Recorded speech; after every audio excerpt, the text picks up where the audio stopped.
In the year 1932, the people of maritime France were thrilled at news of the completion of the superliner Normandie, a name that spelled out luxury in almost every phase of ocean transportation. With its spacious decks, its solariums and play areas, it was indeed the high water mark of ages of French supremacy in design and artistry. It was a field day for newsreel photographers when off on her maiden voyage, the people of France waved her bon voyage. With her graceful lines and silhouette, she made a striking picture in that summer of 1932. She had that intangible gift to creative art that the French seemed so capable of imparting. She had style. The famous, the high, the mighty, the cream of world society in this mid-passage era between two world wars were aboard her. And it was with keen anticipation that we of the New World looked forward to her arrival in New York Harbor. Here are scenes to prove our pleasure at viewing this handmaiden of Neptune's court.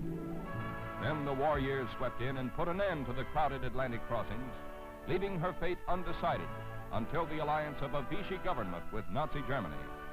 Renamed the Lafayette and under alterations at New York, the pride of pre-war France was to become a troop ship on the grand scale when fire of unknown origin struck deep at her vitals.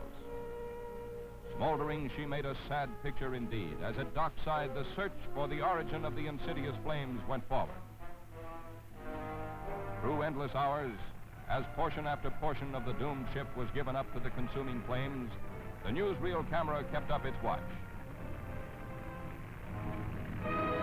Heroically, firemen of the New York waterfront, veterans of many a million-dollar blaze in the days of transition from wood to steel in piers and ships, fought on in an effort to quench the blaze.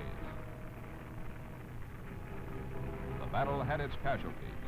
Victims of smoke and exploding bulkheads were carried to waiting ambulances. The flames by now had eaten through a major part of the superstructure as ton upon ton of water had been poured into her in an effort to stem their progress, bringing another danger into prominence. The immense weight of water lying above the waterline had caused a definite list to develop. A hopeless position now for the former ocean queen. The fire required water. The water brought disaster into focus, even as the cameras ground out their footage. Night fell again as the fight raged, and it was under the cover of darkness that the great ship met her ungraceful end.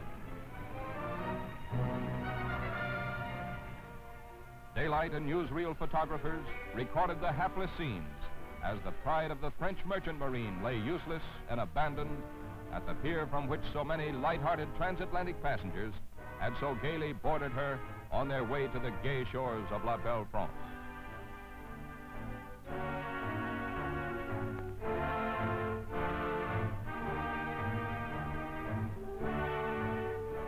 Fulfillment of a date with destiny. A date scratched out in the slimes and mud of a docking slip in New York Harbor by Neptune. To close yet another chapter in the history of ocean.